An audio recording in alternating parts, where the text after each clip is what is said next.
ದೆಹಲಿಯಲ್ಲಿ ಡಿಕೆ ಶಿವಕುಮಾರ್ ಸಂಪುಟ ವಿಸ್ತರಣೆಯ ಕದನ ನಡೀತಾ ಇದೆ. ಕೊನೆಗೂ ಕೂಡ ಈಗ ಲಿಸ್ಟ್ ಫೈನಲ್ ಆಗಿದೆ. ರಾಹುಲ್ ಗಾಂಧಿ ಅಂಕಿತ ಒಂದೇ ಈಗ ಬಾಕಿ ಇರುವಂತದ್ದು. ಹಿಂದೆ ಅಂತಿಮವಾಗಲಿದೆ ನೂತನ ಸಚಿವರ ಪಟ್ಟಿ.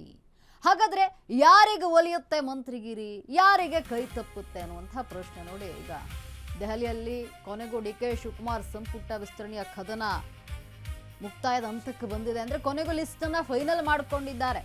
ರಾಹುಲ್ ಗಾಂಧಿ ಓಕೆ ಹೇಳೋದೊಂದು ಬಾಕಿ. ಹಿಂದೆ ಅಂತಿಮವಾಗಲಿದೆ ನೂತನ ಸಚಿವರ ಪಟ್ಟಿ. ಹಾಗಾದ್ರೆ ಯಾರಿಗೆ ಒಲಿಯುತ್ತೆ ಮಂತ್ರಿಗಿರಿ, ಯಾರಿಗೆ ಶಾಕ್ ಕಾದಿದೆ? ನಿಮ್ಮ ಅಶ್ವವೇಗ ನ್ಯೂಸ್ನಲ್ಲಿ ಹೊಸ ಮಂತ್ರಿಗಳ ಪಟ್ಟಿ, ಯಾವಾಗ ಪ್ರಮಾಣ ವಚನ, ಹೇಗಿರುತ್ತೆ ಡಿಕೆ ಕ್ಯಾಬಿನೆಟ್ ನೋಡಿ. ದೆಹಲಿಯಲ್ಲಿ ಡಿಕೆ ಶಿವಕುಮಾರ್ ಸಂಪುಟ ವಿಸ್ತರಣೆಯ ಕದನ ಕೊನೆಗೂ ಈಗ ಲಿಸ್ಟ್ ಫೈನಲ್ ಆಗಿದೆ. ರಾಹುಲ್ ಗಾಂಧಿ ಓಕೆ ಹೇಳೋದೊಂದು ಬಾಕಿ ಇರುವಂಥದ್ದು. ರಾಹುಲ್ ಗಾಂಧಿ ಅಪ್ಪಣೆ ಸಿಕ್ಕಿದ್ರೆ ಏನು ಘೋಷಣೆಯನ್ನ ಮಾಡ್ತಾರೆ. ಹಿಂದೆ ಅಂತಿಮವಾಗಲಿದೆ ನೂತನ ಸಚಿವರ ಪಟ್ಟಿ. ಹಾಗಾದ್ರೆ ಯಾರಿಗೆ ಒಲಿಯುತ್ತೆ ಮಂತ್ರಿಗಿರಿ, ಯಾರಿಗಿಲ್ಲಿ ಶಾಕ್ ಕಾದಿದೆ, ಯಾರು ನಿರಾಸೆ ಆಗುತ್ತೆ ಅಂತ ಪ್ರಶ್ನೆ ಇದೆ. ನಿಮ್ಮ ಅಶ್ವವೇಗ ನ್ಯೂಸ್ನಲ್ಲಿ ಹೊಸ ಮಂತ್ರಿಗಳ ಪಟ್ಟಿ, ಯಾವಾಗ ಪ್ರಮಾಣ ವಚನ, ಹೇಗಿರುತ್ತೆ ಡಿಕೆ ಶಿವಕುಮಾರ್ ಅವರ ಕ್ಯಾಬಿನೆಟ್. ರಾಜಕೀಯದಲ್ಲಿ ಈಗ ಏನೋ ಬಹಳಷ್ಟು ಕುತೂಹಲಕಾರಿಯಾಗಿತ್ತು ಡಿಕೆ ಶಿವಕುಮಾರ್ ಅವರ ಸಚಿವ ಸಂಪುಟ ವಿಸ್ತರಣೆ. ಯಾರಿಗೆ ಅವಕಾಶ ಕೊಡ್ತಾರೆ ಅನ್ನುವಂಥದ್ದು ತೀವ್ರ ಕುತೂಹಲಕಾರಿಯಾಗಿತ್ತು. ಇರುವಂತಹ 20 ಸ್ಥಾನಗಳಿಗೆ 40-45ರಿಂದ ಅಧಿಕ ಶಾಸಕರು ಲಾಭಿಯನ್ನ ನಡೆಸ್ತಾ ಇದ್ರು. ಅಂದ್ರೆ ನಾನು ಮಂತ್ರಿ ಆಗಬೇಕು ಅಂತ ಹೇಳಿ ರಾಜ್ಯ ನಾಯಕರ ಬೆನ್ ಬಿದ್ದಿದ್ರು. ಹೈಕಮಾಂಡ್ ಮೂಲಕವಾಗಿ ಕೂಡ ಲಾಭಿಯನ್ನ ಮಾಡಲು ಮುಂದಾಗಿದ್ರು. ಇದೀಗ ಕೊನೆಗೂ ಕೂಡ ಒಂದು ಲಿಸ್ಟ್ ರೆಡಿ ಆಗಿದ್ದು, ಅದು ಫೈನಲ್ ಆಗಿದೆ. ಅಂದ್ರೆ ಇಲ್ಲಿ ರಾಹುಲ್ ಗಾಂಧಿ ಅಂಕಿತ ಹೇಳೋದೊಂದೇ ಬಾಕಿ ಇರುವಂಥದ್ದು. ಅಂದ್ರೆ ರಾಹುಲ್ ಗಾಂಧಿ ಓಕೆ ಮಾಡ್ಬೇಕು ಇದೊಂದು ಲಿಸ್ಟ್ಗೆ. ಈಗ ಆಲ್ರೆಡಿ ಫೈನಲ್ ಆಗಿಬಿಟ್ಟಿದೆ.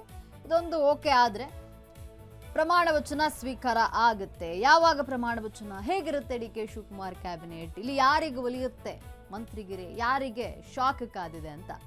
ಯಾಕಂದ್ರೆ ಇರುವಂತಹ 20 ಸ್ಥಾನಕ್ಕೆ ಅತಿ ಹೆಚ್ಚು ಶಾಸಕರು ಆಕಾಂಕ್ಷಿಗಳಾಗಿದ್ರು, ಲಾಭಿಯನ್ನು ನಡೆಸ್ತಾ ಇದ್ರು. ರಾಜ್ಯ ನಾಯಕರಾದಂತಹ ಡಿಕೆ ಶಿವಕುಮಾರ್ ಅವರು ಸಿದ್ದರಾಮಯ್ಯನವರ ಮೂಲಕ, ಹರಿಪ್ರಸಾದ್ ಮೂಲಕವಾಗಿ, ಜೊತೆಗೆ ಮಲ್ಲಿಕಾರ್ಜುನ ಖರ್ಗೆ ಅವರ ಮೂಲಕ, ಹೀಗೆ ಎಲ್ಲರ ಮೂಲಕವಾಗಿ ಒತ್ತಡವನ್ನ ಹೇರ್ತಾ ಇದ್ರು ಮಂತ್ರಿ ಆಗಬೇಕು ಅಂತ ಹೇಳಿ. ನೋಡಿ, ಈಗ ಜಿಲ್ಲಾವಾರು, ಜಾತಿವಾರು, ಪ್ರದೇಶವಾರು ಪಟ್ಟಿ ಫೈನಲ್ ಆಗಿದೆ. ಅಳೆದು ತೂಗಿ ಪಟ್ಟಿಯನ್ನ ಫೈನಲ್ ಮಾಡಿರುವಂತಹ ಕಾಂಗ್ರೆಸ್ ಹೈಕಮಾಂಡ್. ಜಿಲ್ಲಾವಾರು, ಜಾತಿವಾರು, ಪ್ರದೇಶವಾರು ಪಟ್ಟಿ. ವಿಧಾನಸಭೆ, ಸ್ಥಳೀಯ ಸಂಸ್ಥೆ ಚುನಾವಣೆಯನ್ನ ಕೇಂದ್ರೀಕರಿಸಿ ಈ ಪಟ್ಟಿಯನ್ನ ತಯಾರು ಮಾಡಿರುವಂಥದ್ದು. ಇದನ್ನು ಗಮನದಲ್ಲಿಟ್ಟುಕೊಂಡು ಇನ್ನ ಹಿರಿಯರು ಕಿರಿಯರ ಸಮ್ಮಿಶ್ರದಲ್ಲಿರುವಂತಿದೆ ಈ ಒಂದು ಡಿಕೆ ಶಿವಕುಮಾರ್ ಕ್ಯಾಬಿನೆಟ್. ನಾಳೆ ಸಂಜೆ 5 ಗಂಟೆಗೆ ನೂತನ ಸಚಿವರ ಪ್ರಮಾಣ ವಚನ ಆಗುವ ಸಾಧ್ಯತೆ ಇದೆ. ಪಾಸ್ ವಿತರಣೆ, ಸಂಚಾರ ವ್ಯವಸ್ಥೆ, ಪಾರ್ಕಿಂಗ್ಗೆ ರೂಪುರೇಷೆ ಸಿದ್ಧತೆ ಆಗ್ತಾ ಇದೆ. ನೋಡಿ, ಜಿಲ್ಲಾವಾರು, ಜಾತಿವಾರು, ಪ್ರದೇಶವಾರು ಪಟ್ಟಿಯನ್ನ ಈಗ ಫೈನಲ್ ಮಾಡಿಕೊಳ್ಳಲಾಗಿದೆ. ಅಳೆದು ತೂಗಿ ಪಟ್ಟಿಯನ್ನ ಕಾಂಗ್ರೆಸ್ನ ಹೈಕಮಾಂಡ್ ಈಗ ಫೈನಲ್ ಮಾಡಿಕೊಂಡಿದೆ. ವಿಧಾನಸಭೆ, ಸ್ಥಳೀಯ ಸಂಸ್ಥೆ ಚುನಾವಣೆಗಳನ್ನ ಕೇಂದ್ರೀಕರಿಸಿಕೊಂಡು ಈ ಪಟ್ಟಿಯನ್ನ ತಯಾರು ಮಾಡಿರುವಂಥದ್ದು. ಹಿರಿಯರು ಕಿರಿಯರ ಸಮ್ಮಿಶ್ರದಂತಿದೆ ಈ ಒಂದು ಡಿಕೆ ಶಿವಕುಮಾರ್ ಅವರ ಕ್ಯಾಬಿನೆಟ್. ನಾಳೆ ಸಂಜೆ 5 ಗಂಟೆಗೆ ನೂತನ ಸಚಿವರ ಪ್ರಮಾಣ ವಚನ ಆಗುವಂತಹ ಸಾಧ್ಯತೆ ಇದೆ. ಪಾಸ್ ವಿತರಣೆ, ಸಂಚಾರದ ವ್ಯವಸ್ಥೆ, ಪಾರ್ಕಿಂಗ್ಗೆ ರೂಪುರೇಷೆಯನ್ನ ಸಿದ್ಧತೆಯನ್ನ ಮಾಡಿಕೊಳ್ಳಲಾಗ್ತಾ ಇದೆ. ಜಿಲ್ಲಾವಾರು, ಜಾತಿವಾರು ಹಾಗೂ ಪ್ರದೇಶವಾರು ರೀತಿಯಲ್ಲಿ ಪಟ್ಟಿಯನ್ನು ಫೈನಲ್ ಮಾಡಿಕೊಂಡಿರುವಂಥದ್ದು. ಜೊತೆಗೆ ಮುಂಬರುವ 2028ರ ಚುನಾವಣೆ ಹಾಗೂ ಸ್ಥಳೀಯ ಸಂಸ್ಥೆ ಚುನಾವಣೆಯನ್ನ ಗಮನದಲ್ಲಿಟ್ಕೊಂಡು ಅಳೆದು ತೂಗಿ ಈ ಒಂದು ಪಟ್ಟಿಯನ್ನ ಫೈನಲ್ ಮಾಡಿರುವಂಥದ್ದು. ಅಂದ್ರೆ ಹಿರಿಯರು ಹಾಗೂ ಕಿರಿಯರು ಇಬ್ಬರನ್ನೂ ಕೂಡ ಕೇಂದ್ರೀಕರಿಸಿಕೊಂಡು ಈ ಒಂದು ಸಮ್ಮಿಶ್ರದಂತಿರಲಿದೆ ಪಟ್ಟಿ. ನೋಡಿ, ಇವರೇ ನೋಡಿ ಹೊಸ ministers. T Raghumurthy, S Ponnanna, ಜೊತೆಗೆ KM ಶಿವಲಿಂಗೇಗೌಡ, ಇವರು ಕೂಡ ಈ ಲಿಸ್ಟ್ನಲ್ಲಿದ್ದಾರೆ. ಬಿ ಶಿವಣ್ಣ ಇದ್ದಾರೆ ಈ ಲಿಸ್ಟ್ನಲ್ಲಿ. ಯಶವಂತರಾಯಗೌಡ ಪಾಟೀಲ್ ಇಂಡಿ ಕ್ಷೇತ್ರದಲ್ಲಿ. ಇನ್ನು ಅಪ್ಪಾಜಿ ನಾಡಗೌಡ, ಇವರು ಕೂಡ ಈ ಲಿಸ್ಟ್ನಲ್ಲಿದ್ದಾರೆ. ಅಜಯ್ ಸಿಂಗ್, ಅಪ್ಪಾಜಿ ನಾಡಗೌಡ, ಇವರು ಕೂಡ ಈ ಒಂದು ಲಿಸ್ಟ್ನಲ್ಲಿ ಇದ್ದಾರೆ.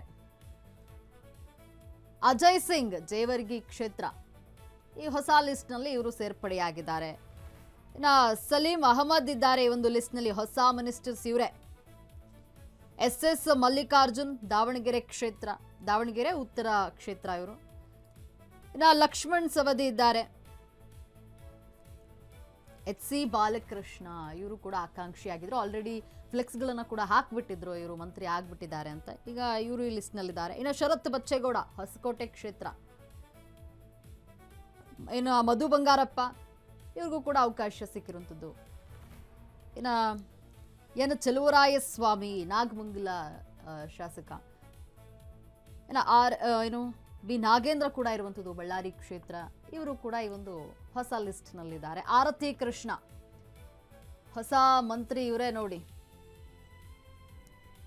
ಇನ್ನು ಲಕ್ಷ್ಮೀ ಹೆಬ್ಬಾಳ್ಕರ್ ಹಿಂದೆ ಸಿದ್ದರಾಮಯ್ಯನವರ ಕ್ಯಾಬಿನೆಟ್ನಲ್ಲಿ ಕೂಡ ಸಚಿವರಾಗಿದ್ರು, ಈಗಲೂ ಕೂಡ ಸಚಿವ ಸ್ಥಾನ ಸಿಗುವಂತಹ ಸಾಧ್ಯತೆ ಇದೆ. ಅನ್ನಪೂರ್ಣ ತುಕಾರಾಮ್ ಇವರು ಕೂಡ ಮಿನಿಸ್ಟರ್ ಆಗುವ ಸಾಧ್ಯತೆ ಇದೆ. ಇನ್ನು ಸಿ ಪುಟ್ಟರಂಗಶೆಟ್ಟಿ ಚಾಮರಾಜನಗರ ಕ್ಷೇತ್ರ,